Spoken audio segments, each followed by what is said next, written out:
Welcome, welcome, welcome everybody to another edition of Hot Program. I am your host with the most, all the way from the East Coast, and as always, good people, I am in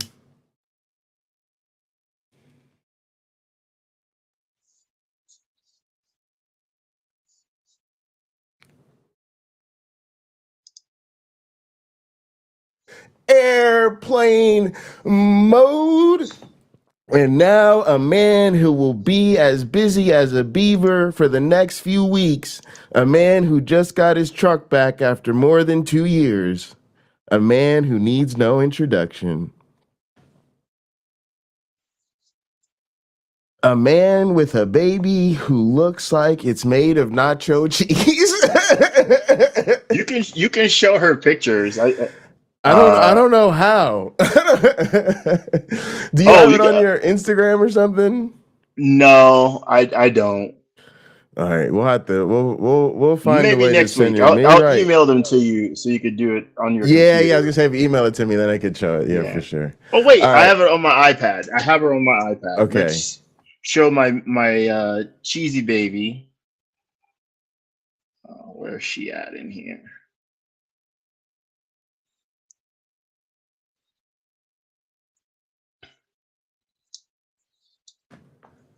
Boom. Oh, that didn't work There you out well. go. Looks It's the at first I contrast. looks like a bomb or something. I was like, what is oh, I see. Look at that. Look at that.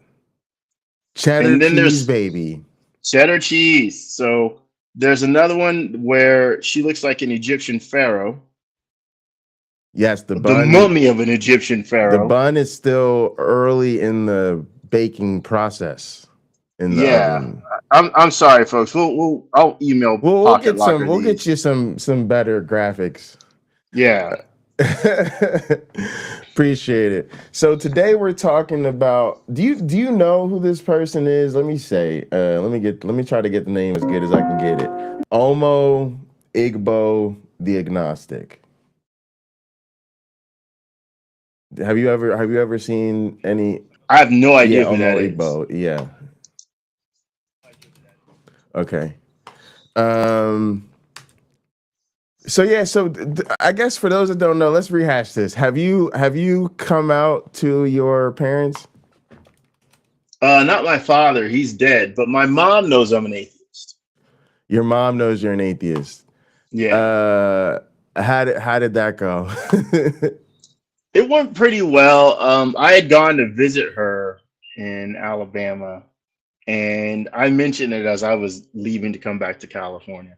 Oh, mom, by the way, I'm an atheist. Well, I thank God for it. And she went into a long list of things that I saw her do, giving God 100% of the credit, which is okay. Like on the spot, like right there. All right there. Yeah. Now tell us if you don't mind, honestly, like do you I don't mind. just did you feel it was aggressive? Like was it kind of like a like aggressive reflex, like a defensive type of thing? I felt I'd done it in the most cop out kind of manner that would be possible for me. Normally, I'm direct. I just come right out and say things Sure. diplomatically. Of course, I think most things can be put diplomatically.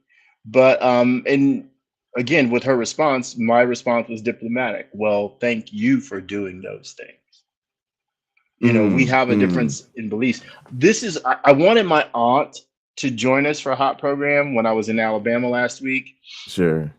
So she and I could discuss with you how it is to know you don't believe the same thing. Like we believe literally the opposite, right? About the Bible or God, not necessarily the Bible. But we get along extremely well because most of our relationship has zero to do with the Bible. But when it does come up, and it does, we can still talk about it without it being even adversarial, you Sure. know. So, Um how about you? but with mom you said hang on, you just said straight out I'm an atheist. Yeah. By the way, I don't believe in God anymore, Mom. I'm an atheist. Something of that nature. It Something to was that. Okay. about that Okay. same tone of voice as well. See you I'm tr- later. yeah, I'm trying to remember, like, to be honest, I think I had a situation because I think she's gonna actually talk about maybe being outed. And I think I had a similar situation where, oh goodness, I'm trying to think of when this would have been. But I think like at some point my uncle, it feels like when I was getting married to my Jesus wife, said something about me not believing in God, or the pastor I'd worked for saying it was okay to not believe in God. It was like something like that. And I remember like that was the whole thing. But what was weird was like I was still a Christian when that happened.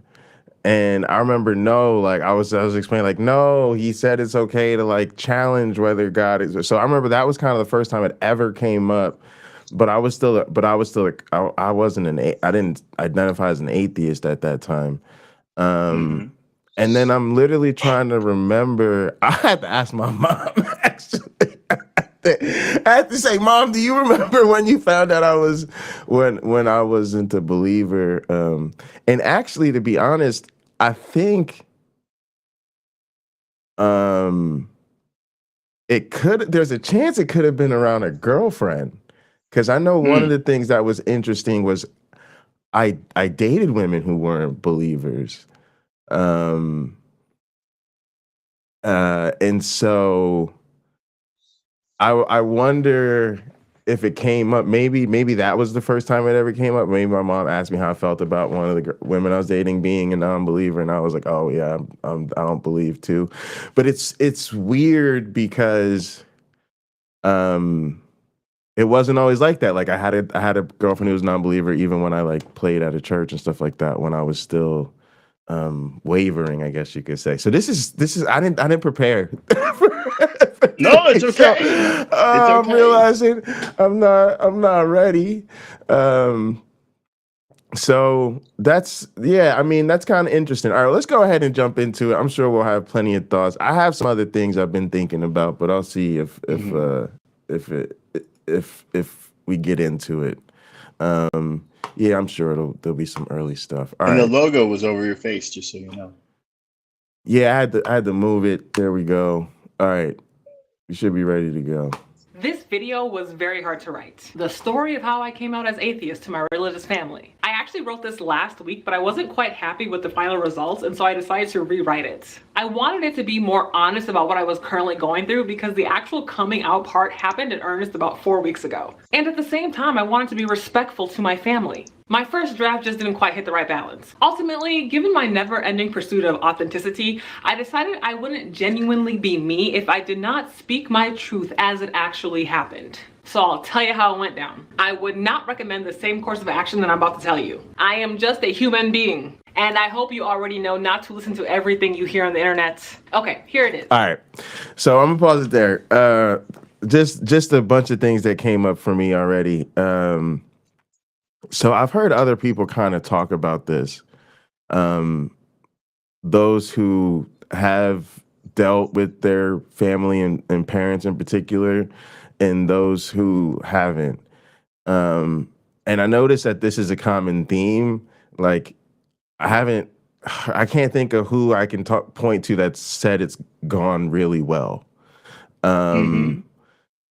And I don't think any of us have like a good way to do it, right?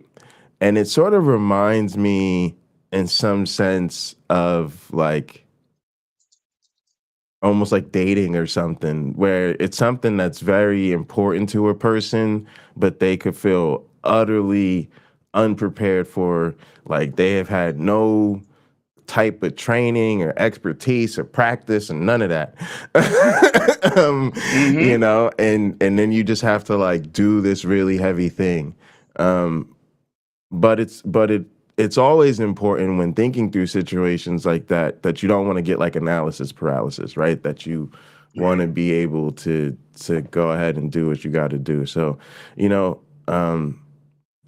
for those people that feel like, oh, I've just been so scared to do it, or I don't feel like I've got the right approach, like nobody does. So just go ahead, and if you screw it up, then like it's not really on you. It's just difficult.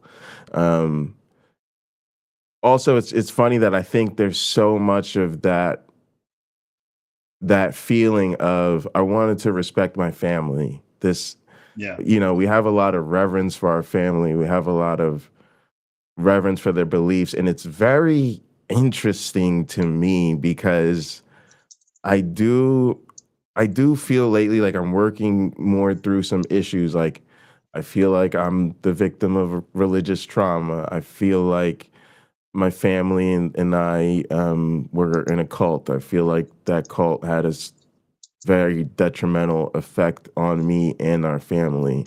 But there's still this built-in reverence for it. Like that's you know, it's like hard to shake or hard to get rid of, and it's just weird. It's like a weird thing. It's like, why do I have that reverence for this thing that I don't think is any good? Yeah. Well, for myself, I still respect the Christian religion, though I can go on and on as we have here about the problems that I see with it. Even today already, you know, correcting someone who said the Bible has no errors. And I had to ask, like, did you even read it? Like, this is a sharp guy, but I think I give him too much credit. Maybe that's my problem. Because he was a guy that loved to read books. When we were like in elementary school, middle school, and high school, always with a book in his hand, or he's out running cross country. Just, I respected him hugely. But now I don't know if I should, as far as his belief in the Bible. Well, no, that's not fair to say. It is a belief. It is a belief. He does not have knowledge like I would expect someone who read as many things as he did.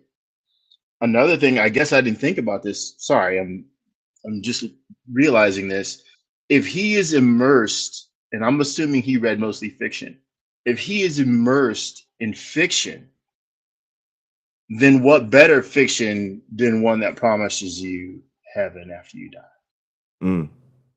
Yeah. What better fiction to say you don't have to be accountable to the people in your environment as much as you're accountable to this divine being who will forgive you for literally anything you do except for denying the Holy Spirit. So it doesn't matter how terrible you are.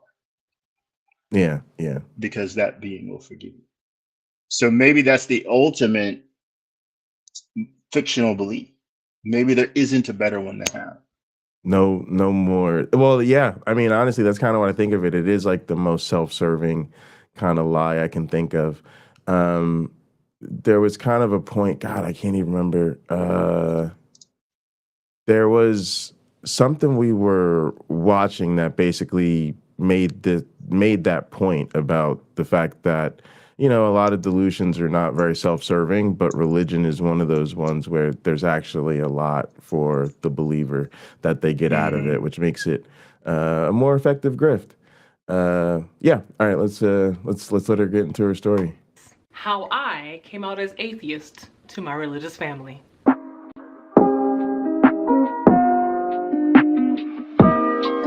You hear this music all over YouTube. I love it. It's really good. Just hello and welcome back to my lo-fi channel. I am very excited to finally get to this video. I'm working on being more consistent with putting out content, but sometimes life just happens. If you are interested in sticking around anyways, don't forget to click the subscribe button before you head out. In the comments below, let me know what your experience was like coming out as a non-believer or an atheist to your religious friends and family, if you have. I would love to hear from you. Okay, thanks. To say Yeah, that same, y'all. That's the question of the day: is do you have religious parents, and do they know you're a non-believer? So, any context or anything else I want to add to that, that'd be fantastic. Hey, Pocket Lark, I have came a out as question. There's Go ahead. somebody typing, like I didn't type exclamation point QOTD in the I chat. did. Someone else did. You did that? Yeah. Okay.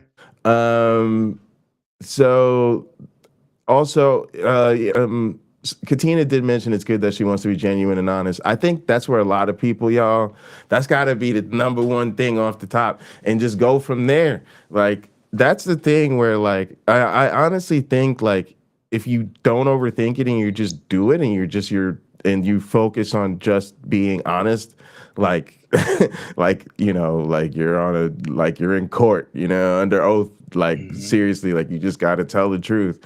I think you can't go wrong in a sense, because it's like, no matter what happens from that, at least that was your motivation, and I think anything that happens that, first off, I don't think it's going to be that bad. Like, I think a lot of us say it doesn't go well or whatever like that. A lot of times, honestly, it's just weird stuff. It's like, of course, they're not going to, like, change their beliefs, or they say some aggressive stuff, or you got to start dealing with some microaggressions.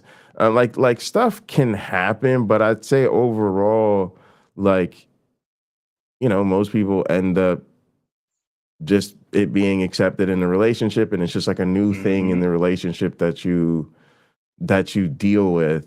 And so anything that might happen that's negative, I think mostly it's going to be positive things, that, because for me at least, like, it's so worth it to just be able to live your truth and have it be known, and to me that's worth a lot. But anything that might happen that's negative, at least when you go to rebuild that bridge, it's like, hey, I wasn't trying to hurt you. Like, I was just trying to tell you, like, who I really am. atheist is a misclassification. I was found out. The story was leaked to the press. So I started this channel about a year ago, and I did not tell anyone that I knew personally about it, outside of maybe 2 or 3 people. At the time, I wanted to connect with other non-believers, but I didn't want to be out to religious people. Initially, was I interested in, having to explain to people, having to defend myself, or feeling attacked by my religious kinfolk? Yes, No, and sort of. not at all. At the beginning of my non-beliefhood, I really thought that I was just never going to tell my parents. My mom specifically. And my reasoning at the time was that I didn't want them or any other members of my family to have to live the rest of their lives thinking that I was going to burn in hellfire for eternity. I did not want to put that burden on them. So my plan really was to just never say shit about it. All right, that's crazy. Like, I think that's where a lot of people are. That's really heavy, and I definitely think I probably was there for a long time too. I remember when my uncle died. My uncle got caught up in some issues, let's just say that, and then committed suicide. And I knew, kind of, given the fundamentalism of my grandparents, that they probably didn't think he had a good outcome. And I remember that being like a heavy, sort of traumatic thing growing up with as a young person.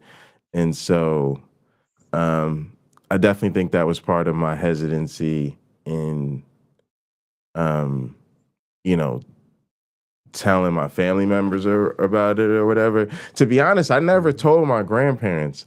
My mom knows, my dad knows. I think my mom told my grandparents. So I I didn't. I've never had that conversation. I don't know if I'm up for that one. Well, they know now. Yeah, they do know. They know now because my mom told them or whatever. So it just kind of is what it is. Did you ever plan to not tell anybody? My brother Rick, was somebody I hoped I never had to tell. I think his Christianity is his way of, and my best friend's mom. I still haven't told her. She's like a mother to me. Both of them, their Christianity is beautiful. It's. I think people who would see them would say, okay, if I'm going to call myself a Christian, that's the minimum that should qualify. If you're not doing as much as they do for other people, you don't qualify. And so it was very hard for me because obviously that's their foundation. You know, it's emanating from them. You can't miss it. It's wonderful. My brother knows, my best friend's mom still doesn't. My brother frequently would ask me, how's your walk with the Lord? Something of that nature. Yeah. And so after like 3 or 4 years of being an atheist, I was like, I'm struggling with it. Which was kind of it was a super duper lie because like, nope, no struggle here. Because right, yeah. Look, I don't see how it's true. I'm sure some of the stuff in the Bible is true, but we can write off the talking donkey, the talking snake, the guy walking on water, the guy with the magic hair, the guy who had some sort of food truck in his pocket, like Sport Billy in a little bag or whatever. You know, we can forget all that. The magic healing and all that stuff, forget it. And I'm still a mythicist, so I'm not someone who will tell you there was a historical Jesus. I just don't think there was. If there was a historical Jesus, I believe he was on the level of Benny Hinn. You know, had a good sized audience and people that stuck with him, and was utterly pulling a wool over the eyes of the masses, and they loved it. So another thing I think is interesting about this video overall and this conversation, and also going along with the idea of that phase that a lot of people might be in or stay in, that they feel that they're gonna. I got a good freeze frame. They're not gonna say anything ever to anybody. I just want people to think about and reflect on that. I think it means a lot to me that people borrow from the language of the LGBTQ community and talk about it as a coming out. And I think, you know, I could actually totally entertain a conversation about whether or not that's appropriate. Because, you know, I could imagine it bothering people. Nobody's ever said that to me, but that wouldn't be unreasonable. But I do think if you're going to use the language, you have to think about why. And to me, what I'm getting at is it means you're marginalized. If you feel this heavy about something about you, that you have to hide it, that you can't tell anybody, and we have a lot of justified reasons for feeling that way. But I think it's important to our collective cause, which doesn't have to be anything other than the commonality of being non-believers, to recognize that, because I just think that hopefully is motivating and energizing to those of us that can be out, that can do something, that can advocate, that can support, because part of our problem is we're not even on the list, y'all. When they talk about the list of problems and bigotries and who's marginalized and who's excluded and all these type of things, people don't even put atheists on that list, and it's insane to me. And also part of it is recognition that that's not necessarily right, or that that's not necessarily the ideal state of affairs, recognizing that it's not good for you to have to hide, and also to feel like you can advocate for yourself. A big part of it for me is, like I said, we talk about diversity, equity, and inclusion a lot, but a lot of us, there's a J in there, and that J stands for justice. And to me, like, once you realize, okay, we're marginalized, we don't really feel like we belong or like we fit in, what we're really saying is we can't even be our authentic selves around friends and family. A lot of times we have to just go along with religious stuff just like we're believers, because literally there's no space for us to not believe and still be accepted into our friends and family. At least that's the feeling. So the justice part is recognizing that that's not right. Right. And that sometimes that goes beyond us. So something I've been thinking about lately is like, you don't have to not have relationships with people in your friends and family over differences of religion. Because to me, that's letting the religion take even more from you.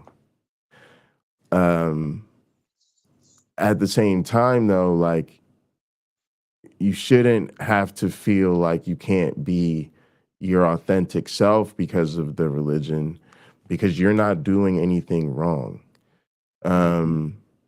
So I understand people who don't want to deal with it, and I don't think they should feel like they owe anybody anything. Like, if you're just in a situation where you can't be out, then don't be, and don't worry about it. But also remember that whether you can or can't, the thing that we're dealing with is not our fault. In other words, like, I gotta recognize that my family's in a cult, as much as I hate to say that. And so there's a certain degree of like sympathy I have to show. Yeah. And remember that, like, this is not the path they chose. You know what I'm saying? So it's tough. I think it is the path they chose, though, right? Christianity is, for most, I would say, very passive. But in the case of your mother and your grandparents, it is not. I mean, It's in not the sense, passive. in the sense of what led them there. Like, they were indoctrinated as children, right? And they wouldn't have, you know what I'm saying? But yeah, no, they do, and that's the other part of it, right? That's the but, right? To me, is they are grown, they are adults. This is their choice, and I just get the feeling like we feel stuck a lot of times. We respect those people, and because of that, we feel like it's a struggle to come out to them. It's a struggle to talk to them. It's a struggle to engage with them.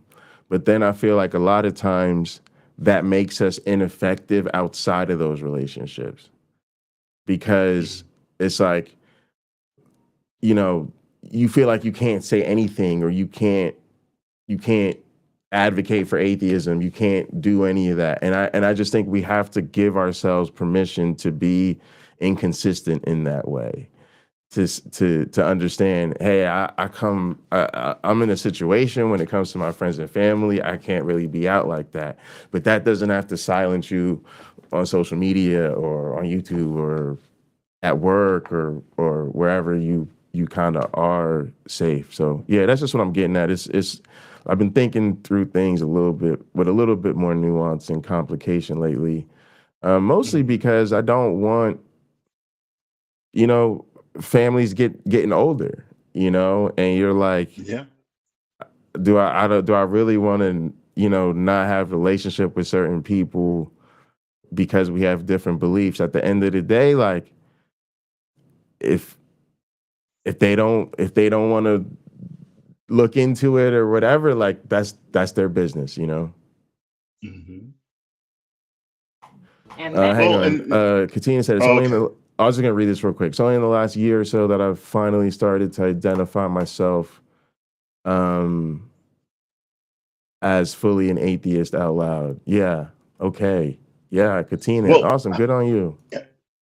Katina, how's that going? I have a wonderful time telling people I'm an atheist for multiple reasons. One is that, and I've stated this on Hot Program before, I find that I run into more atheists than I ever could have imagined were out there.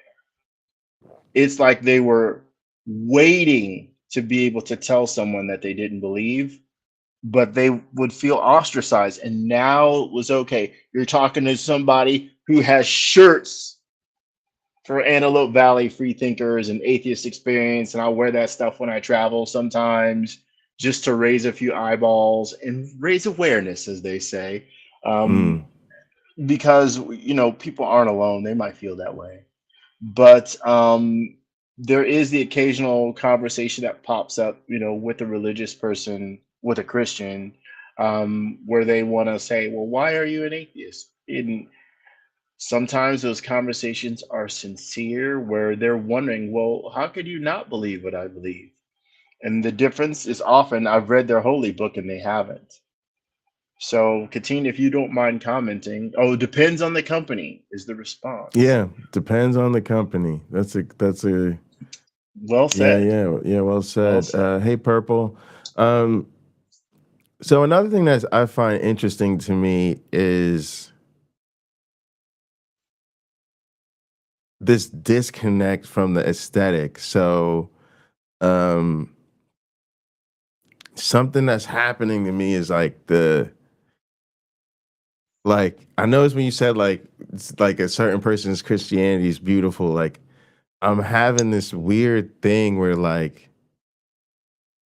I'm having this disconnect to how I used to feel about it. Like there was so long that I felt that way. There was so long, honestly, I didn't want atheism to take Christianity from me. Yeah, this sounds fucked up, but no, I'm just being honest. There was time I wanted to be in the church. I wanted to, you know what I'm saying? I wanted to do the whole thing. I just didn't believe. Yeah, go ahead. Well, it can look.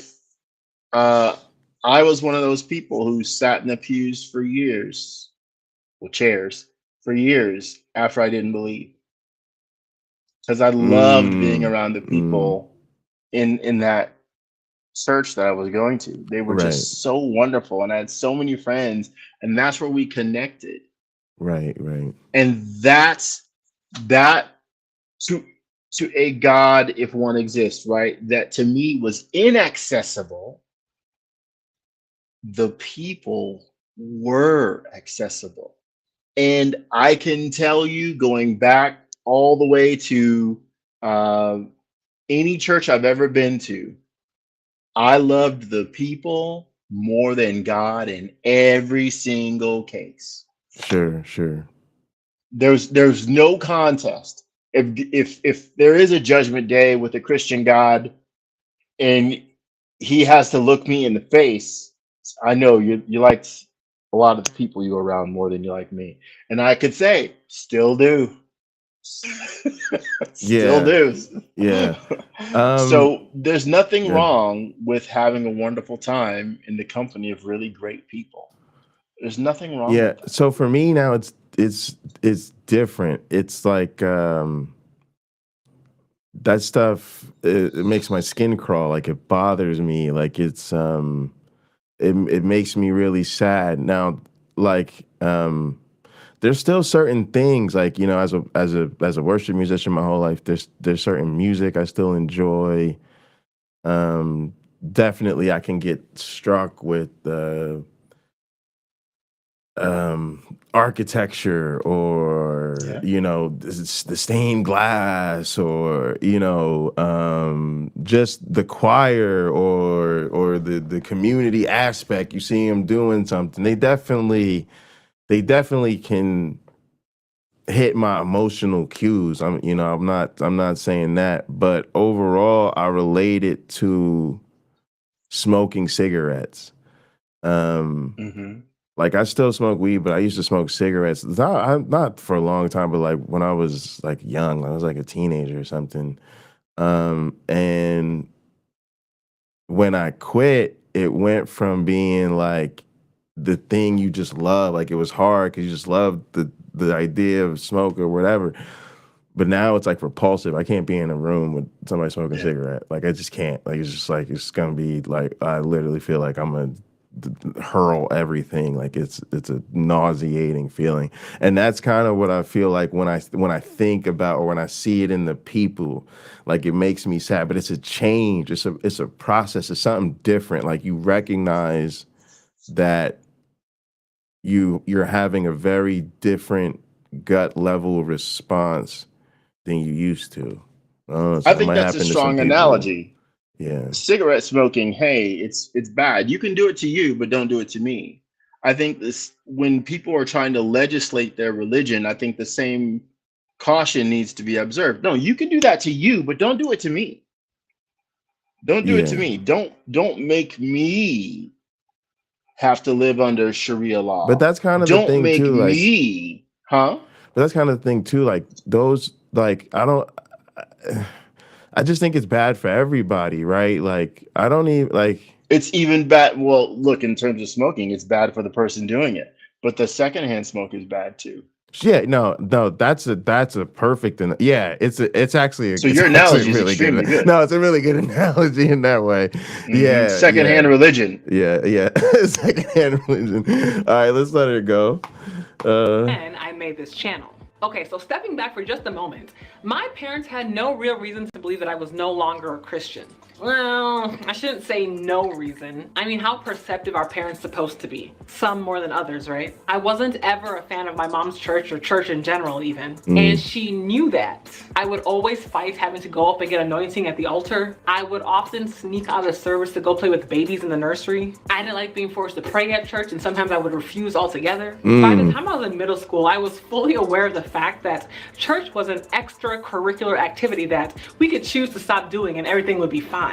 And we could still be Christians. Right. Plenty of Christians don't go to church. But I was still a Christian through high school despite my disliking of church, so I don't really know how much of a red flag that should have been. However, once I did deconvert at age 19, I was over here openly questioning the Bible, asking why God didn't fix this or that, you know, talking about other religions a lot, and harshly criticizing a variety of pastors. I was openly pro-choice, you know, pro-marijuana, pro-LGBTQ rights, anti-prayer in school, you know, all of that.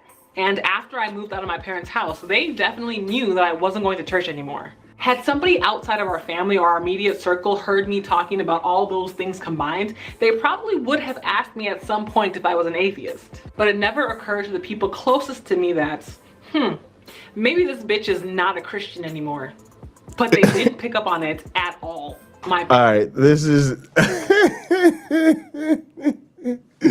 well, that's funny. I can relate to a lot of this. Can I just jump in? Yeah, of course, You go first. Yeah, so I feel I should say she points out something. I think I'm going to highlight part of it.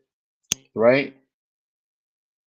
Christianity is about self-control. It's not about you controlling me. It's about me controlling me. If that's what I want, if that's what I want to believe, it's self-control.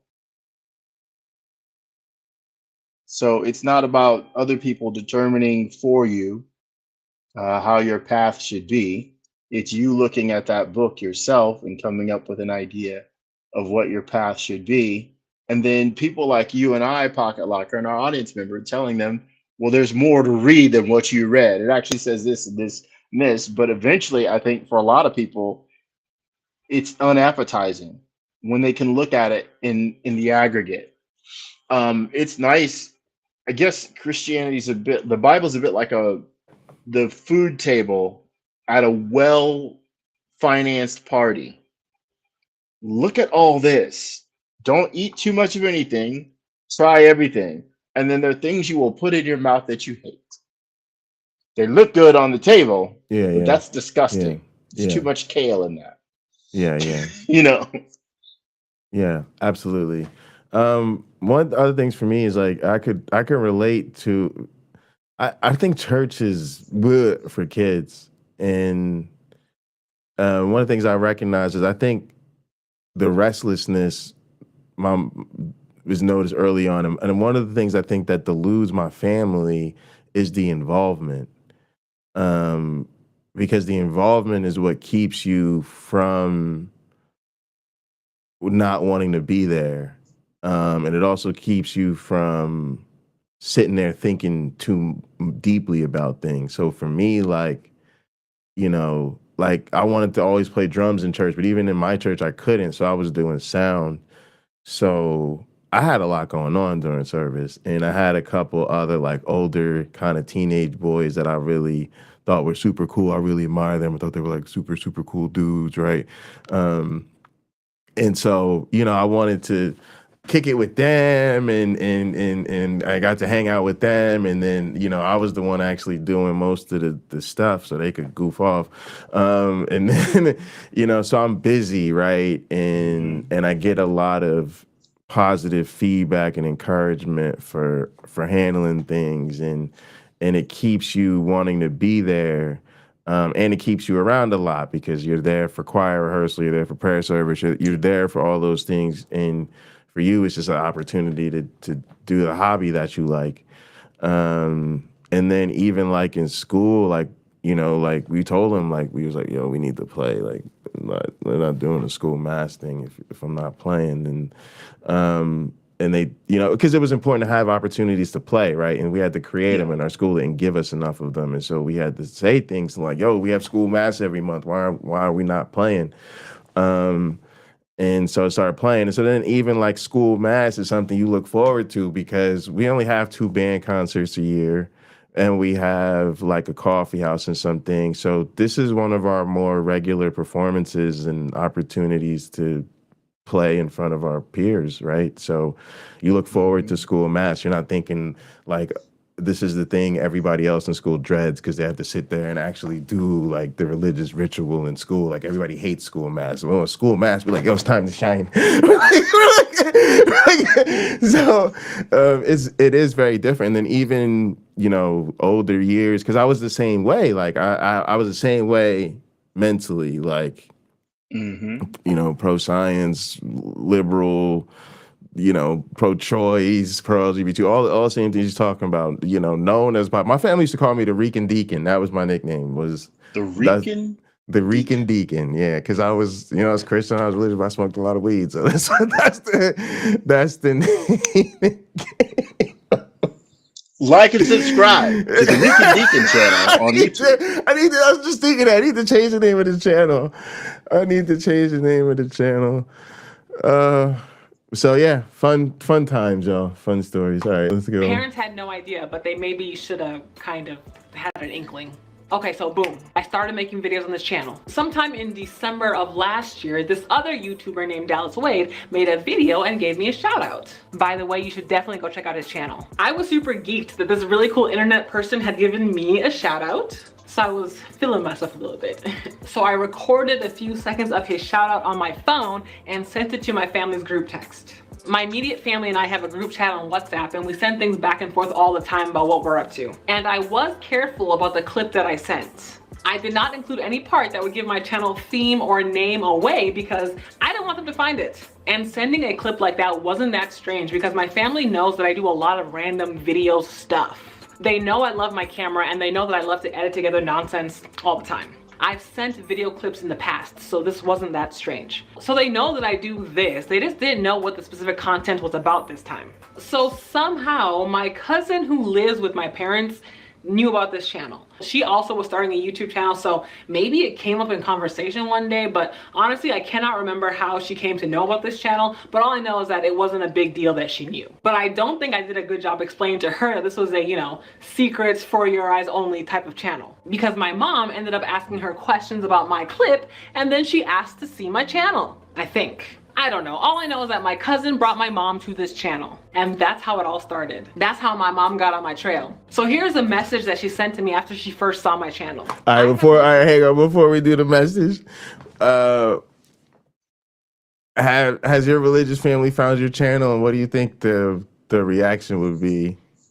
My brother Henry has listened to a couple of episodes of Hot Pro. Well, more than a couple. He'll tune in every now and then. My wife will tune in once in a blue moon. It's not very often. And I don't think my sister will come near this. They've all found their comfort level. My little brother, he's too busy making money. There's no way he would even listen to this while at work. My brother Rick, I don't think Rick knows I do this. I don't think he knows. And so basically, nah, they're not into it. They're not into it at all. Okay, so the other question though is like, what do you think the effect would be if they did listen?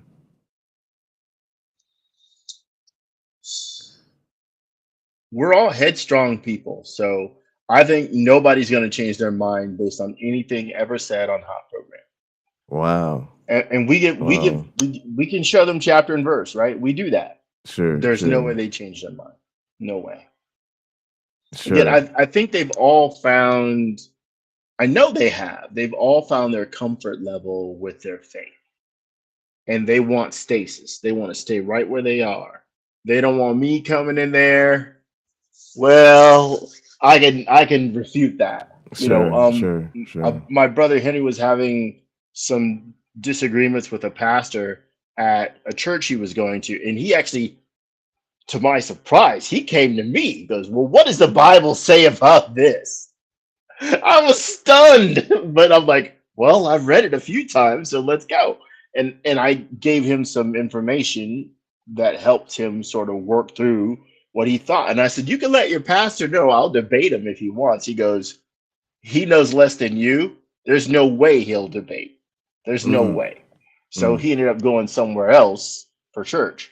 But he wanted an answer. He got an answer, but he stayed faithful. It didn't bother him.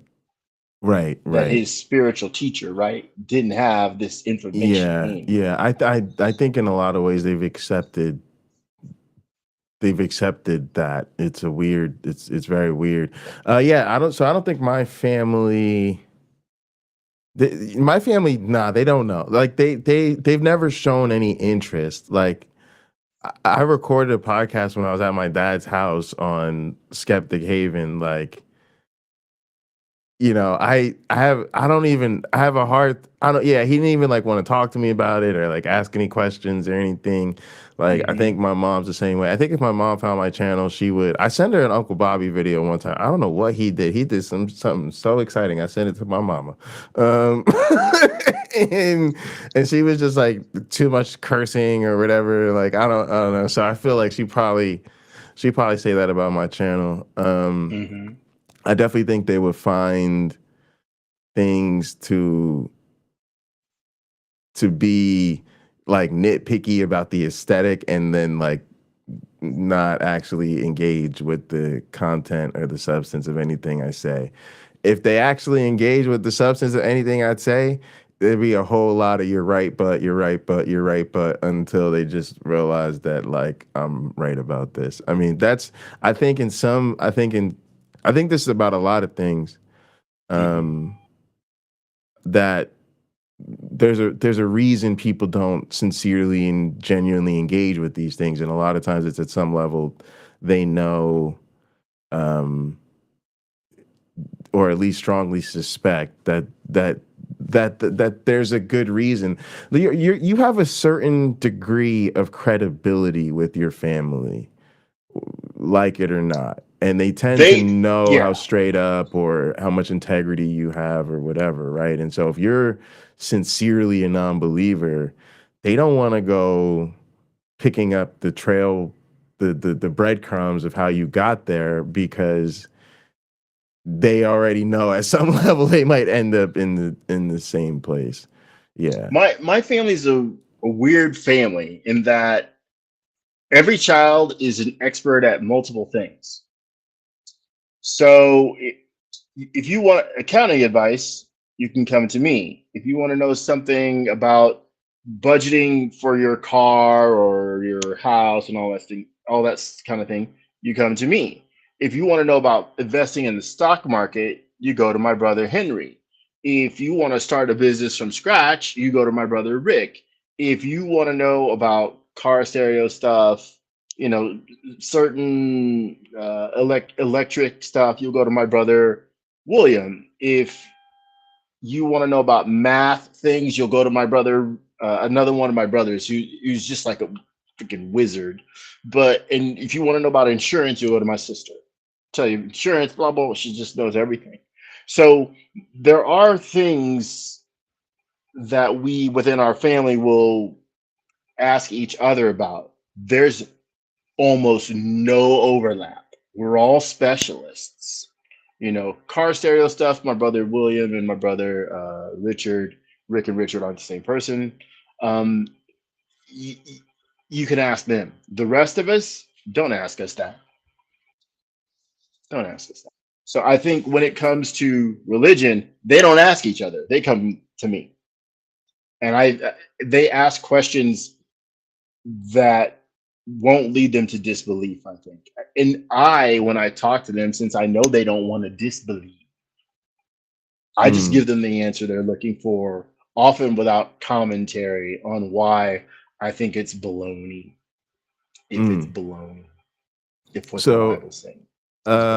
Uncle and Unclean unicorn. Unclean unicorn. I can read English.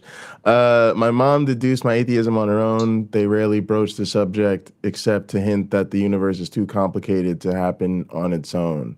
Yeah, it's actually a weird tension, I think, because I think they can't help in some ways broach the topic. Like, they can't help but sort of have their prayerful moments or want to bless the table or want to praise the Lord or something like that in front of you. I actually think there's a ton of like passive aggressive fucking warfare that goes on with these things. I got a totally cynical view of these things. I think our families are trying to chump us. Like, to be honest, they try to punk us back into the fold. It's not gonna happen.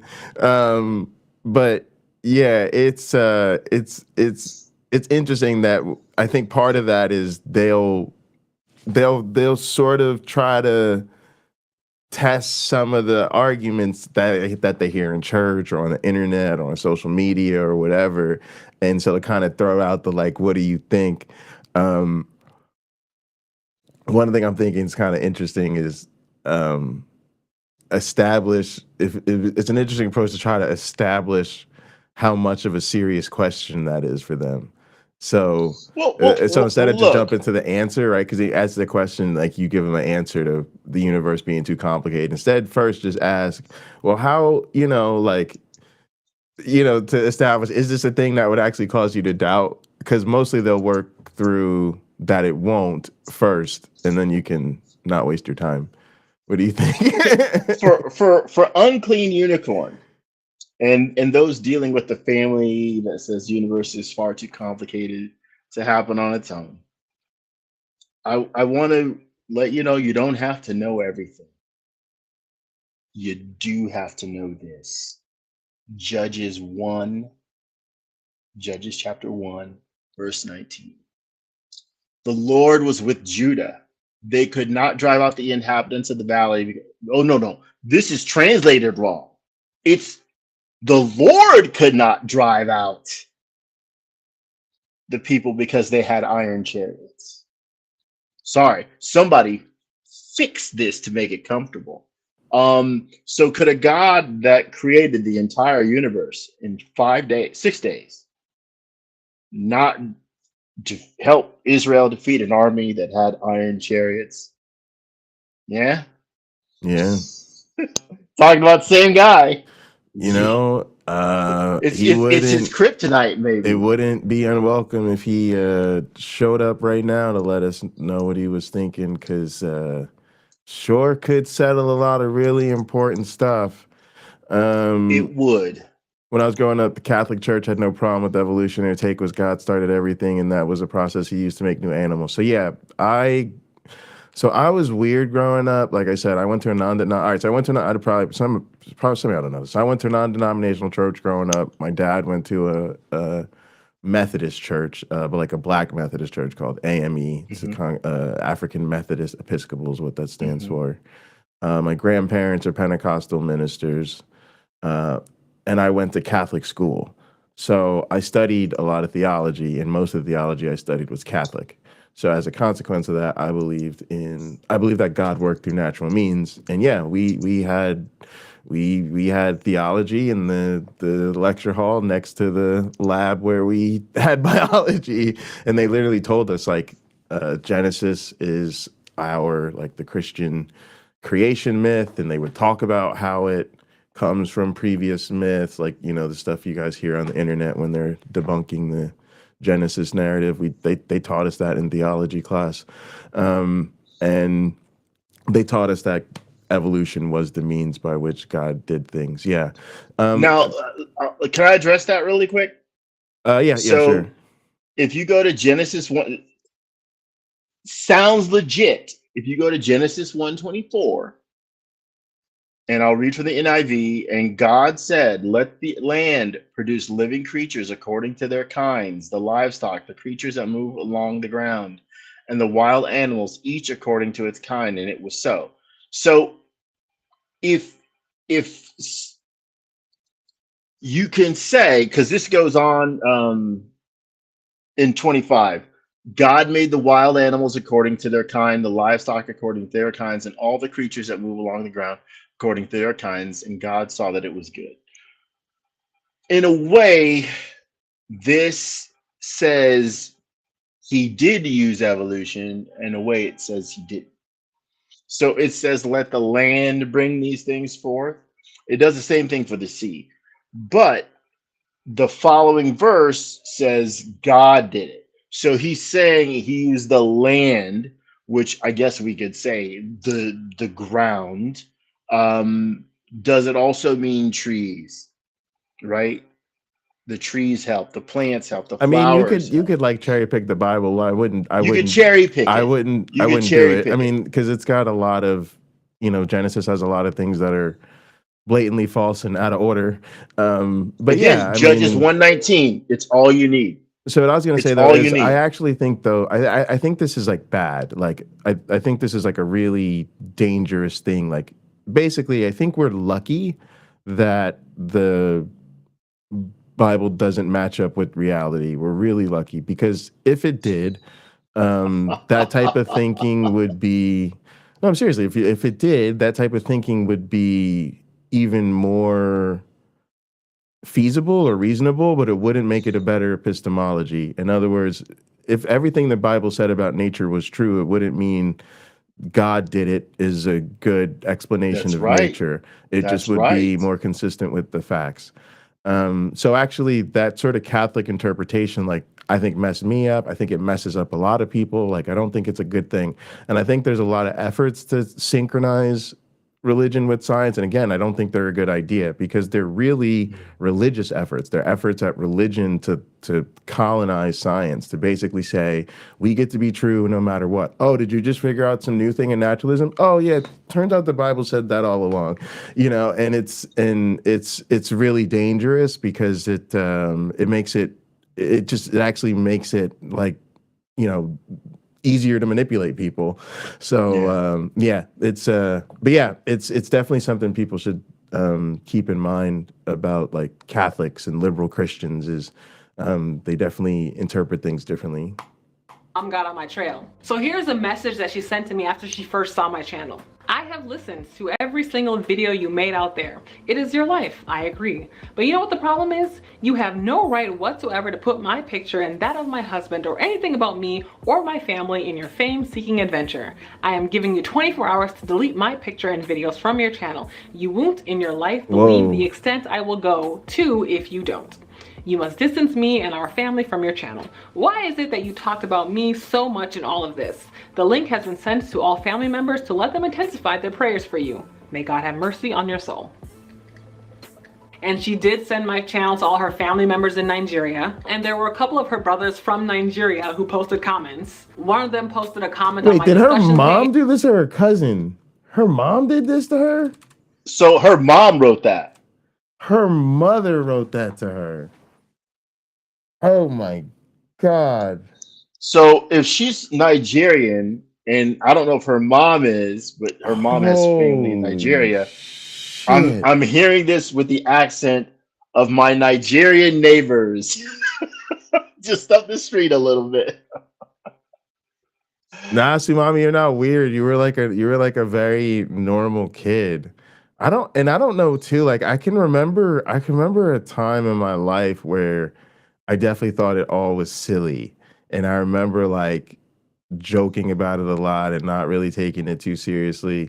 I think my faith, when I look back on it, it kind of was like in like waves through different I periods think of my that's life. perfectly natural thing. Yeah. Yeah, because I can remember times in like elementary school where like me and my friends we'd have to go to like school masses at a different Catholic school, and we would sing songs like during mass, but we would sing them. We would like substitute Jesus for the names of the girls we had crushes on.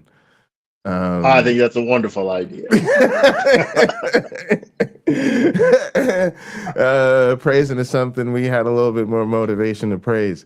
But yeah, I remember stupid shit like that. And I think of that as just like Catholic school fucking hijinks.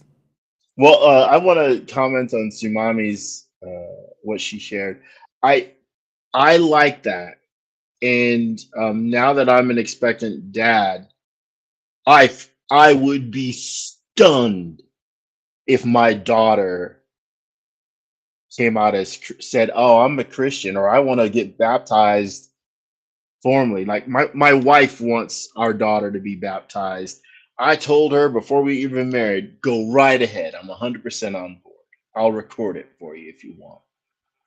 Because it's her Cuban culture that's just what they do. Our daughter's beliefs are up to our daughter. But I would be stunned after having me for a father where she's hearing, show me, prove it. I got to see this for myself. Where's your evidence? When she's hearing me say that, she's going to be able to say that to other people. And so when they're telling her that in Sunday school that Jesus fed 5,000 with 5 loaves and 12 fishes or whatever it was, or 12 and 5, she's going to say, show me. Right. Show me. Is it just a story that says that? She's going to be 4 years old and being able to say, that sounds like a story to me, because no one does that. Mm. Now, by the time she's 10, she'll be able to say, isn't it more likely that people brought food and maybe the disciples didn't know that when they told Jesus the people didn't have food?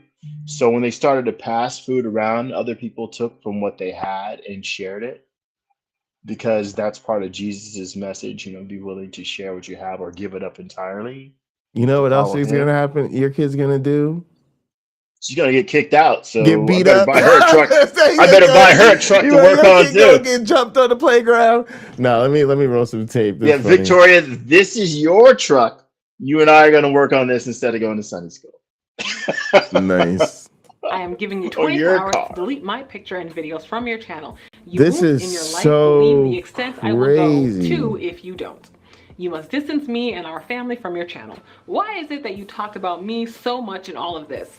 The link has been sent to all family members to let them intensify their prayers for you. May God have mercy on your soul. I could imagine Intensify their prayers. in an alternate universe. I could imagine my mother doing this to me. It's not. This is not beyond the realm of something. Yo, because I'm telling you, like, yo, especially black folk, like they're crazy about their religion, and sometimes when you like it brings out a different side. Like I'm telling y'all, like it could go down kind of okay, but this could get chunky like a monkey, because it bring out that other side, that nice nasty. And she did send my channel to all her family members in Nigeria. And there were a couple of her brothers from Nigeria who posted comments. One of them posted a comment on my discussion page, and the other one posted a comment on one of my first couple of videos, I think. So she was kind of mad. But when I saw her in person, I just played off the whole thing like it wasn't really that big of a deal. Video? What? What are you talking mean? about? What picture? Me? Oh, that's cold. It's not even that serious. What are you talking about? You are definitely overreacting. It's not that serious. Don't forget to subscribe.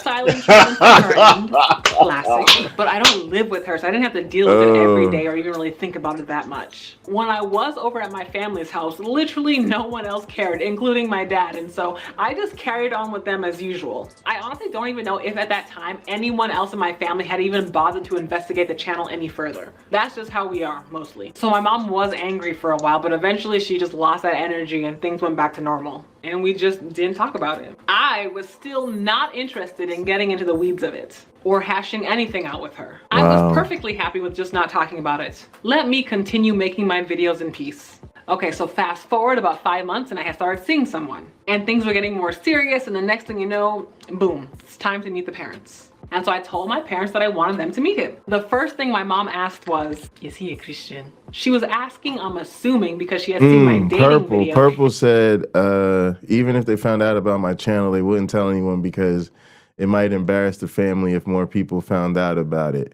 Ooh, I think that's real. I think that's real. I could see that being a thing with my family. I could definitely see that being a thing with my family.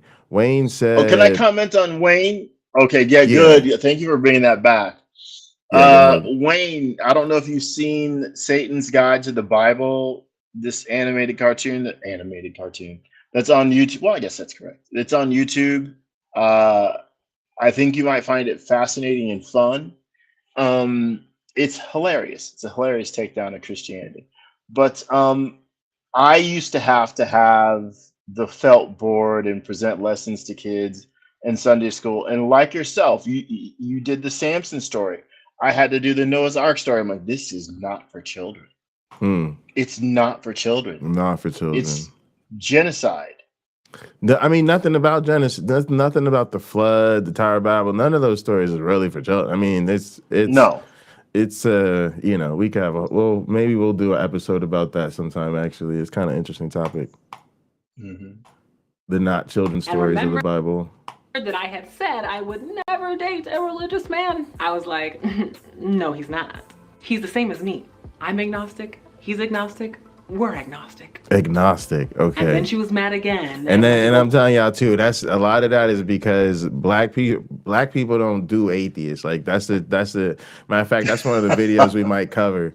But I'm telling you, that's what a lot of that is. And it's like it's like whatever. Like again, y'all, there's nuance to this, but we gotta reclaim our word. We gotta use it with power, but at the same time, look, it's functional. Use some off-ramp words, y'all. If that's more comfortable, just to say, hey, I'm agnostic, I don't know. Because we are, you know, there's difference and there's nuance. And technically, I'm both, right? Technically, I'm agnostic and I'm atheist. I'm very weakly agnostic, we'll put it that way. But you know, I also like the term non-believer. I like the term skeptic. To be honest, in the right context, to talk to the right person, you know, I wouldn't even mind saying I'm culturally Christian. Ooh, I know that just triggered a bunch of people. But no, I'm just being honest. There was a way I really felt that for a long time. Maybe not so much now, because now I don't want to see myself as culturally Christian. I think that's kind of a weird deal. But I definitely remember a long time when I was an atheist where I felt that was true about me. Like I was culturally Christian, but I struggled with doubt. That was mostly the way, like if there was a Christian I was talking to I really thought couldn't handle it, I'd be like, well, you know, I celebrate these traditions and these holidays, but yeah, I just struggle with doubt. You know, we've all got our sin struggles, and you know that's mine. So, but yeah, now it's just I'm normally just like, no, I'm an atheist. I don't believe any of that stuff. I tell people I don't believe in anything. I don't believe in nothing. Nothing. Literally, I just tell people I don't believe in anything supernatural. You know. But that's okay. I guess maybe that makes me want to answer that question differently. Where I say, you know, I don't invest any belief in in the supernatural, but can you prove any of it to me? Sure. Like, Yeah. can right now, I don't want a story. Demonstrate it. One of the best takedowns I ever heard. What's his name? Richard Smalley, I think. Maybe it's David Smalley. Who's an atheist, and he had a show. It was, I don't know, big time, like 10 years ago, might still be. He used to be a Christian, and a friend of his, they were talking about ghosts, and a friend of his says, which is more likely? Human beings manage to somehow survive life on earth, like the soul survives, and you're able to have a life beyond this one. And instead of going to a laboratory and notifying scientists, they walk around old drafty houses, making the windows rattle, doors squeak. Which is more likely? Well, it's a silly idea.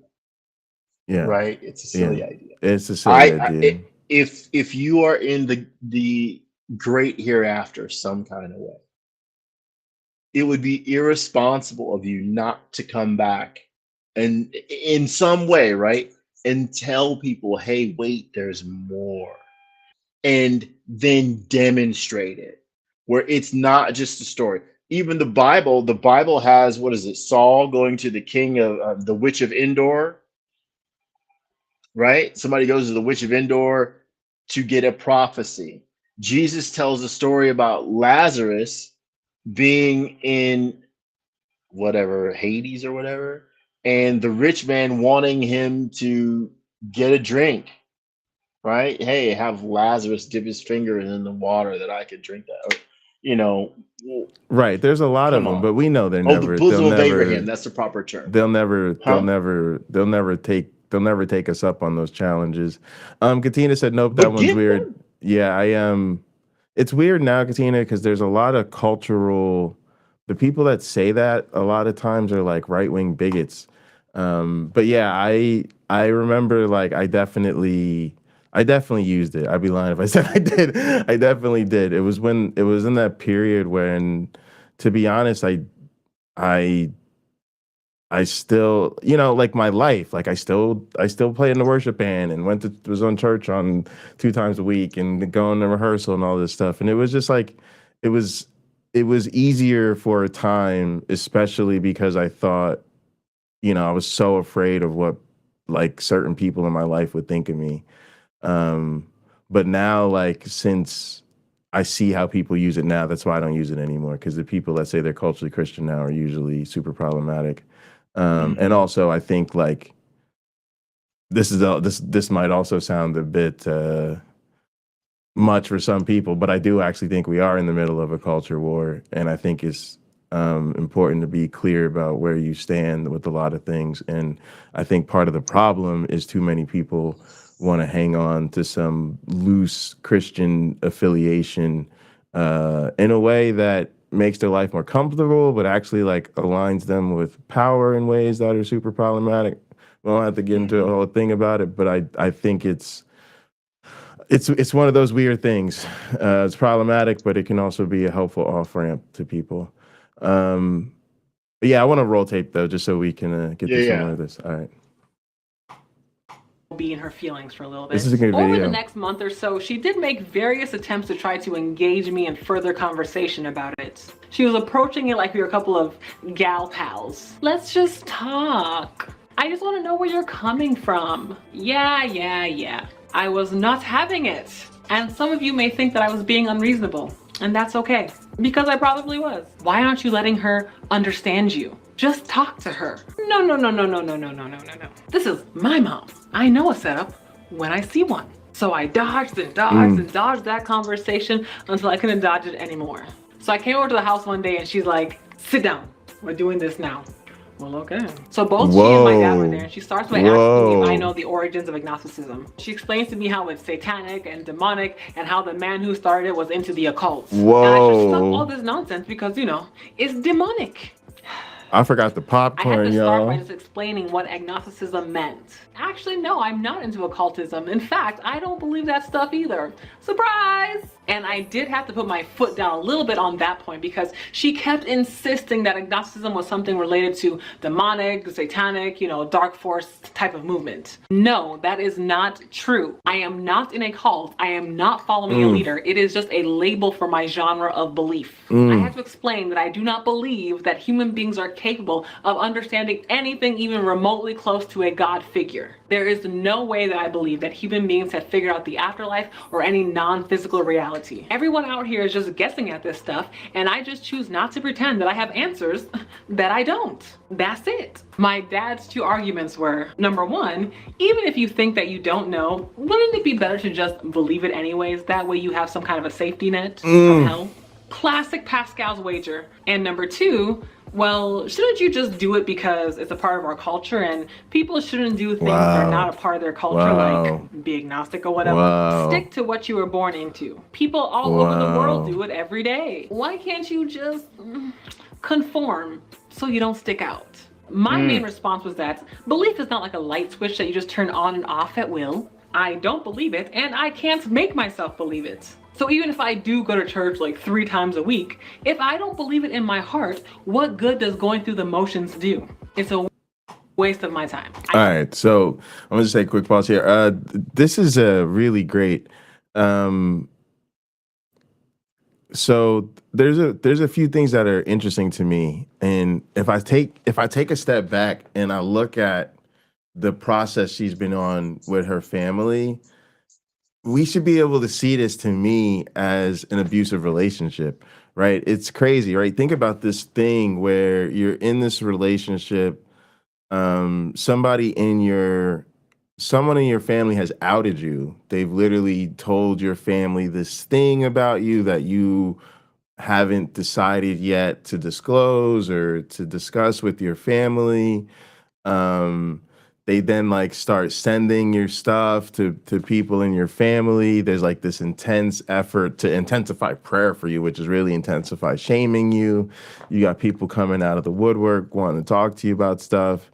Then you're in the relationship and you're avoiding it, right? You're doing that, like, I think they call it like gray rocking or something, where you ignore the substantive issue or source of conflict in a relationship, and instead you just keep the relationship to like shallow, superficial things. Oh, good to see you. Let's have tea. Let's eat dinner. Da, da, da, da. Talk about ignore the elephant in the room type of situation.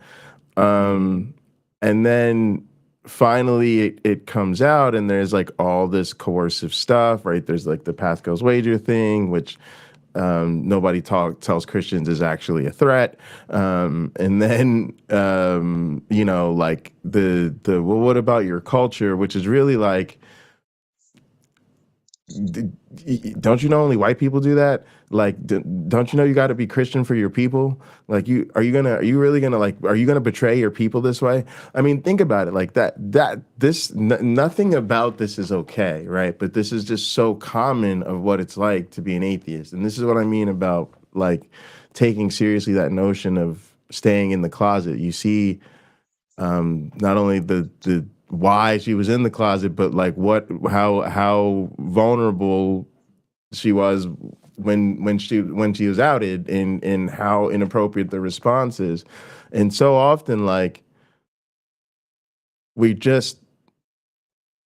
trying to figure out how to make this easier on them instead of like acknowledging the elephant in the room again, which is that they respond to these things terribly, and that this religion this is how it destroys families. Yeah, the great thing is she understood some of the ramifications that were headed her way if she was public about this with her family. Right. She knew them well enough to know there was going to be a substantial freak out as a result of her being herself.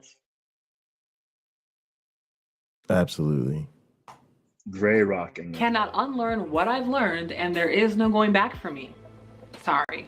That line did take the wind out of their sails a little bit, and they did seem very defeated. Then they started negotiating. Well, fine, if you're gonna keep on not knowing or whatever, can you at least not know in silence? Do you have to talk about it? Just shut up about it. Don't tell nobody. I said that I did not want to live a lie. I refuse to live a lie. And as Christians, they should be glad that I choose not to be a liar. If asked, I will tell people what I believe. I am not ever going to lie to someone's face and tell them that I am a Christian or pretend to be one when I'm not.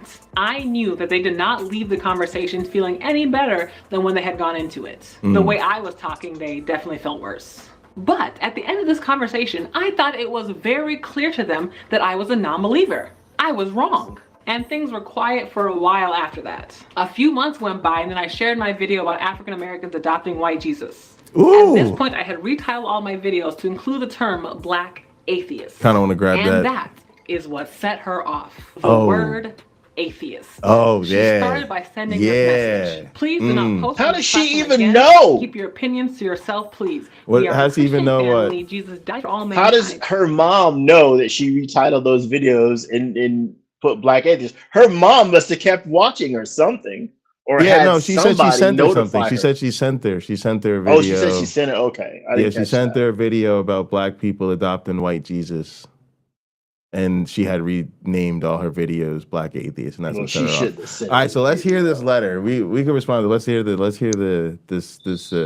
what she got from her mom. Woo. Keep your opinions to yourself, please. Hang on, And hang on. I had retitled all my Here we her go. off. The word atheist. She started by sending this message. Please do not post on this platform again. Keep your opinions to yourself, please. We are a Wow. Christian family. Jesus died for all mankind. Stop exposing your ignorance. Jesus is Wow. of Jewish descent. He is not white. Even at that, he came in human form from a tribe chosen from God. Repeat, don't post this again here. You have gone from agnosticism to atheist. What will you become next? You seem to be confused. So now you have become an atheist and you know how passionate I am about my faith. What is giving you this boldness and courage? May God have mercy on you. And then she removed herself. Again, I just want to say that that's abusive. Like, that's just terrible. We just tolerate a lot of this stuff. But, like, you know, this is the thing where, and we've been talking about this in our community a lot, where we just, I hate to say this, we just expect Christians to behave badly. We just do. And as a result of wanting to keep them in our lives and have interactions with them, we accept their unacceptable behavior. Like, this is just totally, I mean, and to get something like this from your parent, but this is what a lot of us are dealing with. I think a lot of us have religious parents, and they're on a very similar tip. It's unfortunate. Did you want to say anything? No, I'm good. I'm good. You clarified it. From the group chat. And then she followed up her message with a phone call. She yelled and yelled and yelled and yelled and yelled at me, telling me again that I had gone from agnostic to atheist, and surely next it would be witchcraft. She insisted that I was descending into darkness. There was no other explanation. She kept asking who had bewitched me, because there's no way I would have come to this decision unless I was under some kind of a spell. She was mad that I put this atheist video even close to her family. She said that I should keep her family away from all that nonsense before I, start attracting witches. I am actually very glad this happened over the phone and not in person, because I might have caught some hands. She was so mad. It seems like the word atheist was the final straw. She's probably been told so many horrible things about atheists and their ties to Satan. It might as well be called Satanism to her, and it gives her the heebie-jeebies. She is not interested in hearing anything else. She'll never change her mind on the term atheist, I don't think. Atheism is satanic. During this phone conversation, I tried to explain that, look, my bad, I honestly really thought you already knew.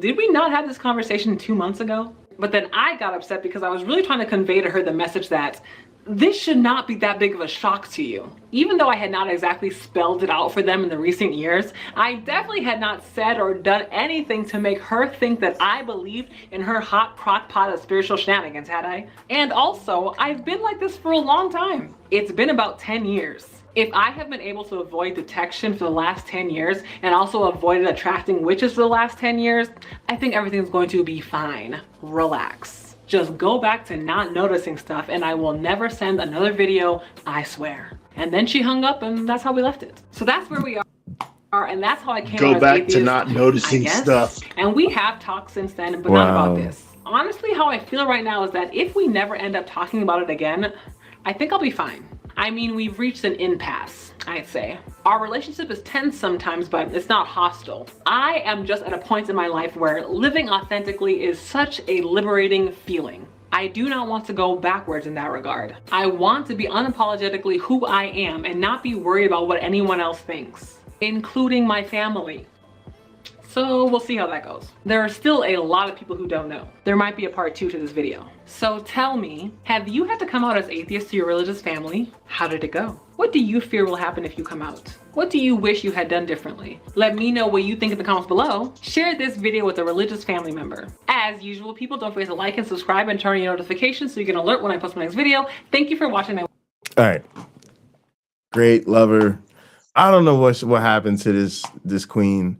She hasn't made a video in like 3 years. I'm gonna just hit the video. She found Jesus. I'm gonna just hit the video. Or she became a witch.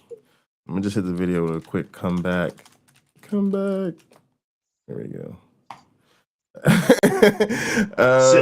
Send her a link to today's show. Yeah, right. No, this was great. So one of the things that was interesting there in the end was the conversation with their mother. Man, this is kind of where I'm at with it.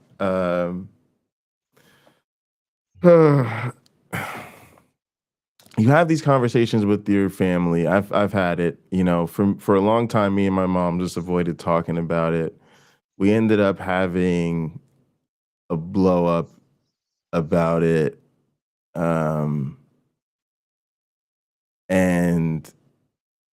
we didn't talk for a long time. I actually told my dad I was probably never going to talk to my mother again. Wow. I was really just done. Because it brought out a whole different side of her. So I think for a lot of people, and these are some, I want to let her finish and then talk about some of the issues. So I think for a lot of us, like I said, it's just really tough because you get to that point, and I don't think there is a right decision there. If there is, I don't know what it is. So I know people who have a blow up with their families over religion and don't ever speak to them again. I understand, I get it. On some level, maybe that's the right decision. There's a lot to consider. How bad is it? What's the relationship like?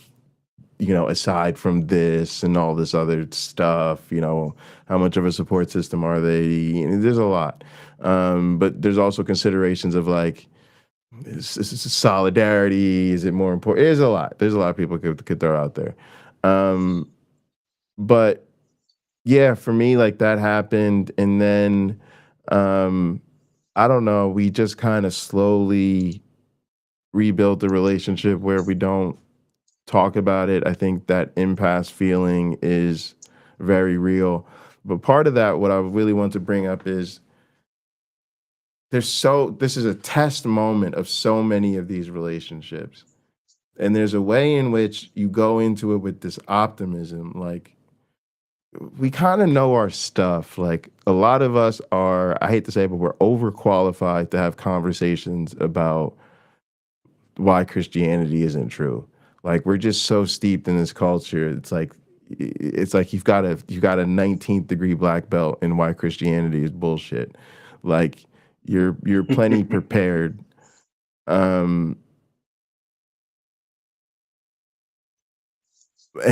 there's this way in which you don't know what it means for their honesty,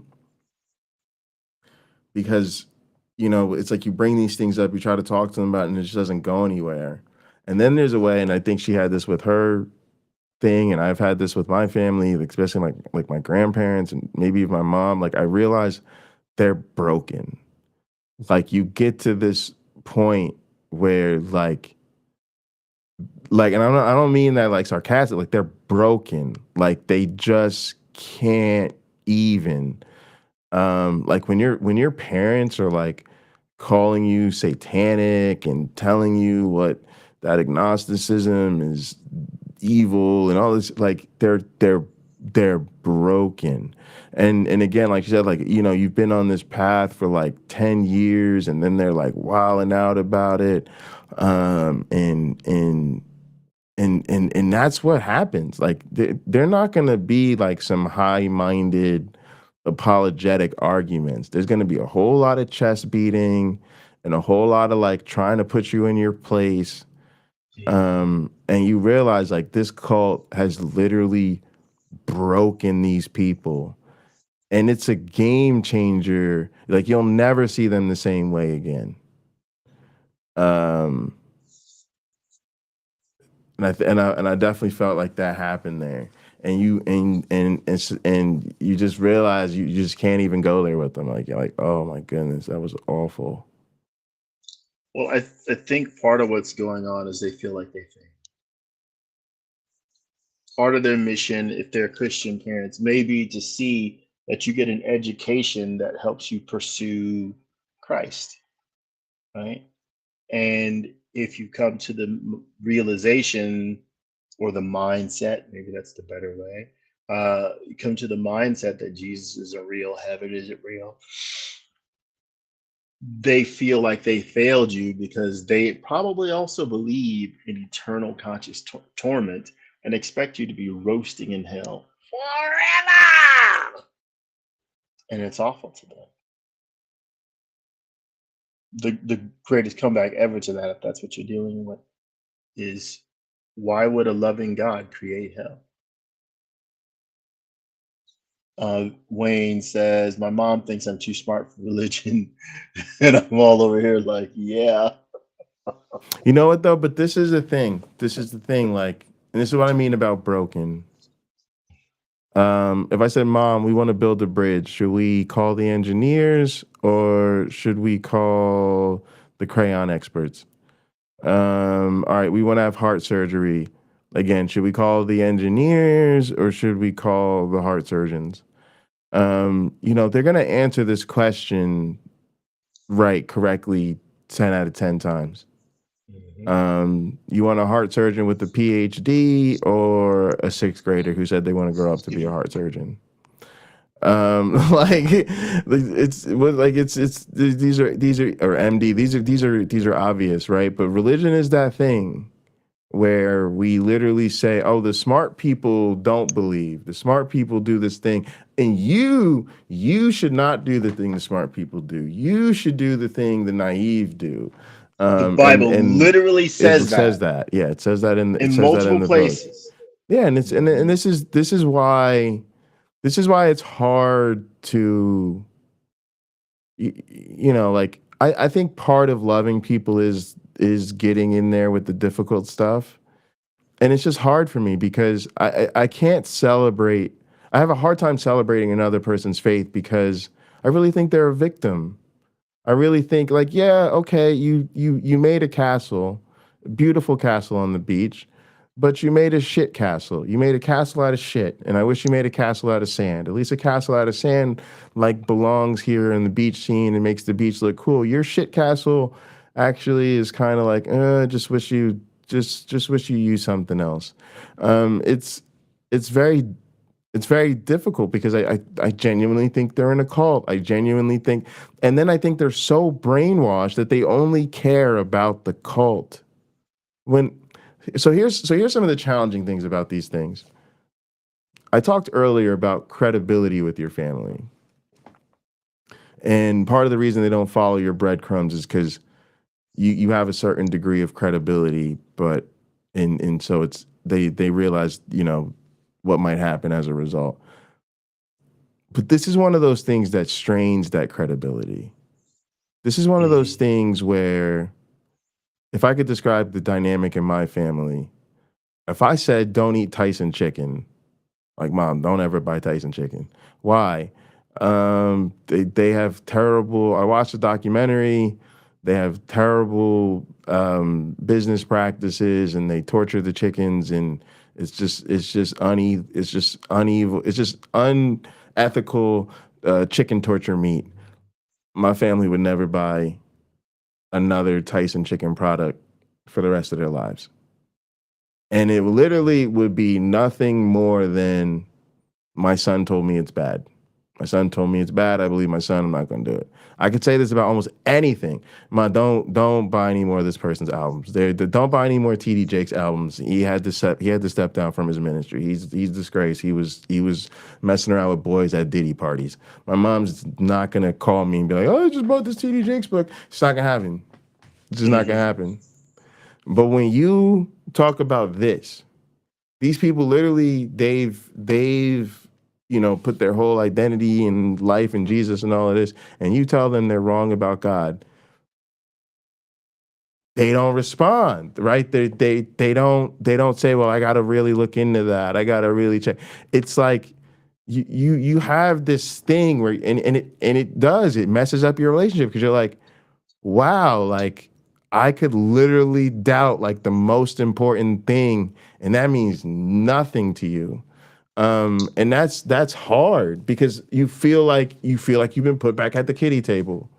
Like you feel like it comes to something serious. They people are like, you're a child. You'll always be a child. You go over there and do child's play. That's super difficult. I also don't know what it means for their honesty.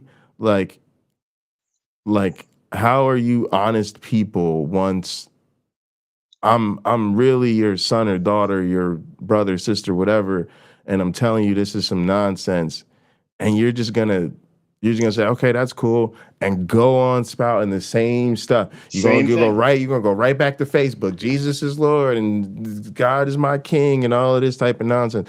It's really, really difficult. And then the final thing I'll mention real quick is that it becomes tough for the fact that they raised you on it. You're not telling this to nobody. You're telling this to the person that dragged you out of bed at 8 o'clock in the morning every Sunday so you could go to Sunday school. That told you that you needed Jesus, and you need to give 10% of your income to the church, and you need to pray over all your important life decisions. They taught you that. And when you're basically coming to them saying, hey, that stuff wasn't true, there's no sense of accountability for their role in indoctrinating with you. And so I think all of those things are very hard, and they're things that I don't think a lot of us come together and have meaningful conversation about. Well, I want to bring up the concept of mourning. I think they need to consider themselves as someone who tried but isn't a failure. I think they need to realize, probably the easiest thing for them to realize is their teaching, the biblical teachings aren't for everyone. They aren't. We're told that they are, but it just isn't the case. And you can't beat yourself up for it not being the case. A parent would have done what they felt was the loving thing to do, and that's to train up the child in the way that he should go. Because that's what the Bible says. Right. And yet, you love someone for whom that wasn't good enough for. You might have poured your heart and soul into their upbringing, and that wasn't good enough for you. Or, I didn't think about this. With the Nigerian woman we just saw, in the yellow top, it may be Omo, that her mother felt she did everything right. And when her child rejects it, it means she wasn't a good example. She only thought she was. From my mother, it was also very much like a sense of, like I did what I thought was best for you, and I'm sorry you don't like it, but kind of with like a real bad attitude about it. Like, I'm sorry you don't approve of the way you were raised type of thing. Yeah. Yeah. And again, I said, like, it's not that I don't approve of the way I was raised. It's just don't think it's true, right? Like, just don't, like, it's just, It's real simple. Yeah, we don't need to beat each other up about it, Mom. It's real simple. You believe something I don't, and that is okay. What if mm, it was you? Should I be hurt, Mom or Dad, if it was you telling me that you are an atheist? There are plenty of those stories where a parent comes out and tells their children that they don't believe. The children rarely disappear out of their lives. There's rarely any animosity. There's rarely a personal war. yeah, and Often I've heard people say, my kids couldn't wait to tell me they didn't believe either. They didn't know how to say it, but they didn't believe either. mm, yeah, you do hear that sometimes when the parent deconverts first. Um, Mhm. it's also interesting too, like, a lot of them already have struggles in the church. They may see abuse that they don't like. They may see, ooh, there's a lot of Trump supporters in this church. I didn't realize that. Ooh, we spend a lot of time talking about things. I don't really understand why we're focusing on this. You have a lot of people who church hop. They never been at a church. It's funny, you'll hear somebody like Rebecca Davis. She'll talk about stuff like, because she's like a LGBTQ affirming Christian, but she said on her Mhm. stream, like, yeah, I've been to a lot of churches, and it's going from church to church and all of this. I've never actually been to an affirming church. Right. So there's a lot of that. There's a lot of, like, you're hopping from church to church, but you never find the gospel that fits you, fits your personality. Well, Um, that's what a lot of people look for. You want to go to, like the Cheers theme, a place where everybody knows your name. You want to go to the place where you fit into, where you don't have to change so much. Because people who look at their lives and say, I really need to change, are admitting, I've been doing something wrong that doesn't work in the world I live in. How easy or how hard is it going to be to make an adjustment into being another way, into doing something else? Am I going to be more uncomfortable going through the change process or changing than I am now? So when you find a group of people who accept you as you are, it's way easier to change the things you know you need to change. yeah. Because those Um, people like you now. They like you now. so Wayne said, I just need to be able to talk to you without you quoting the Bible. Imagine if I was a Muslim and couldn't talk to you without quoting the Quran. I have so many questions about life that I just can't take to my mother simply because Jesus is the default answer to everything. And again, like, that's that should be motivating for a lot of people. Like, I see that as people being robbed of a lot of their relationship. It's not to say that you don't have the relationship around those things, but that's something significant to mourn. To some, I feel the same way. And I hate to say this, even a lot of the people that set it aside is tough, because even if they don't go straight to Jesus as the default answer, he's the rock bottom foundation ultimate answer. And so it's kind of hard to engage on even their other answers, because they're thinking, if path A don't work out or if path B don't work out, it don't really matter, because again, Jesus is gonna make it all right in the end anyway, according to his plan. So I don't know that you even understand the choices of non-religious options. You see what I'm saying? Mhm. It's very troubling.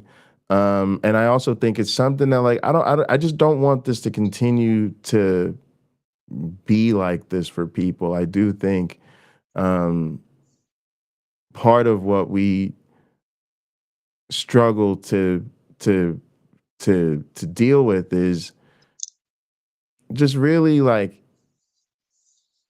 really significantly thinking, like, the same way we think about climate change. This is what this is. It's social climate change, y'all. The same way we're like, yo, we really, all right, like, okay, let's be real. According to most climate change estimates, y'all are gonna survive. You know, like the effects of climate change may not be directly what kills you. This is a very arguable point, but let's just say that that's the case. Most of us are still like, we got to do something different because we can't keep heading down this trajectory and leave this to future generations. You know, we're in the 11th hour where if we don't try something radically different, we're, you know, the planet and the population coming behind us is screwed. I just wish we looked at religion that same way.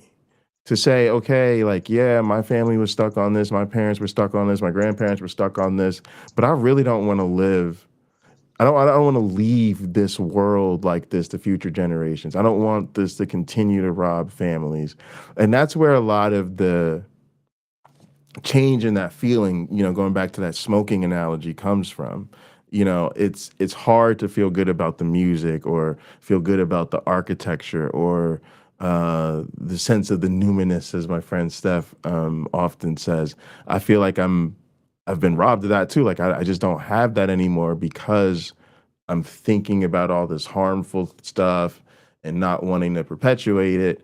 And I'm seeing that emotional pull and psychological toll that people pay to deal with this. Um, and it's making me feel differently in my gut. Well,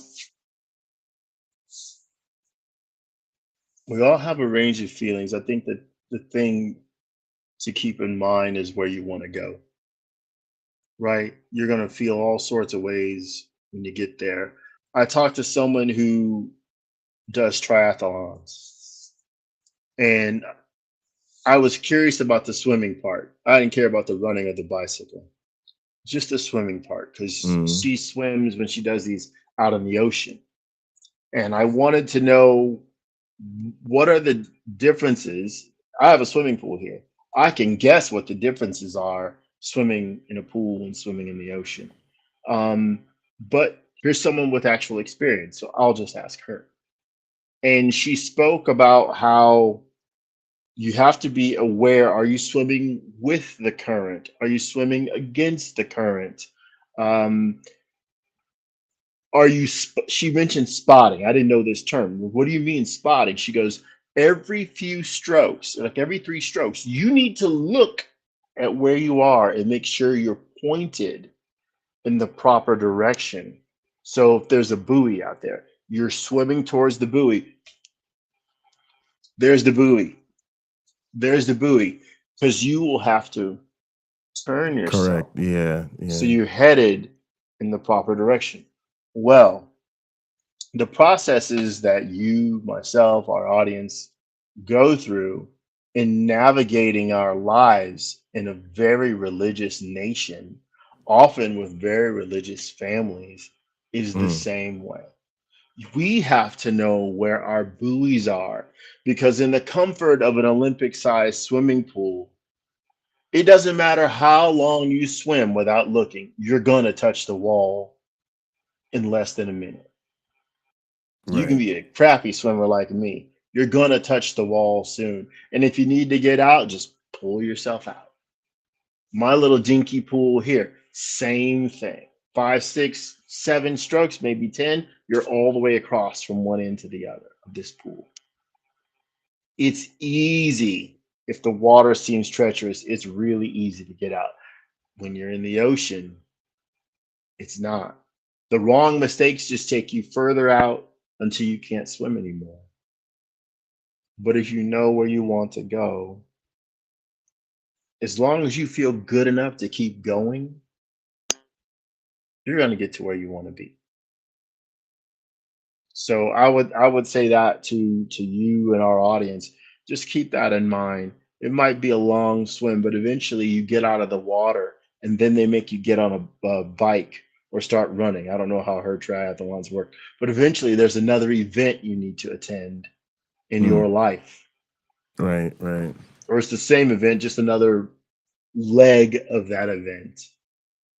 Yeah. Yeah. Yeah. It's tough.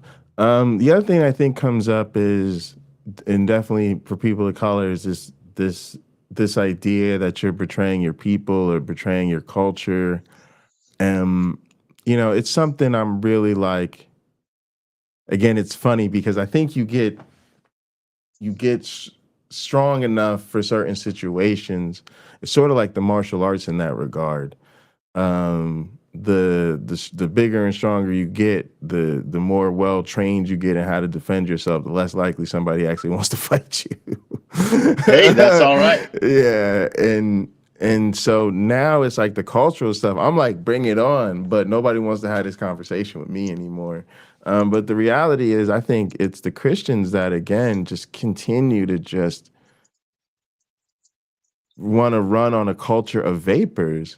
You know, when we have serious things to take care of, and y'all want to pray about it in prayer circles, and you know, oh, you know, there's bad things going on in our community. What's the solution? Let's give money to the church.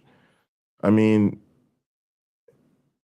it's again, it's understandable to me when people do lash out, or when these conversations don't go well, because you certainly get accused of things.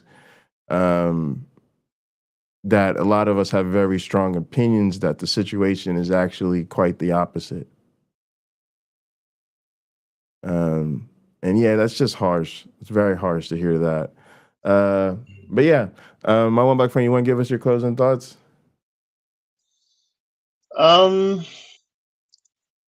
Let's just replay the swim analogy for those who want to know. I think that's ultimately my closing thought about a lot of things we encounter in Hot Program, a lot of the topics we discuss. You do have to understand what you want. That's your buoy. And once you reach that buoy in the swim, you may want to, if the shore is your next location and it's not another buoy, then swim to the next one. And just keep in mind the whole time, you're worth it. Yes, there'll be moments that are hard to endure, but you can endure. It's just a moment. At some point, it too will be the past. Absolutely. No, I think that's a great idea. And yeah, I would just say that on kind of the same note, just, you know, live your truth, try to be your genuine self if you can be. Recognize you may compartmentalize different selves. You may, you know, different aspects of yourself. You may not be fully comfortable coming out to family and friends. And you don't have to, you know, you may want to maintain those relationships. There's nothing wrong with that. But if you can, you know, then, you know, just to understand that you don't need like a magic pill or some sort of advanced education in something. You can just be your authentic self and tell your truth. So yeah, appreciate everybody. Thanks so much for tuning in. Definitely. Thank you all. As always, be good to yourselves And each other. All right, gang. We'll see you next time. Salam.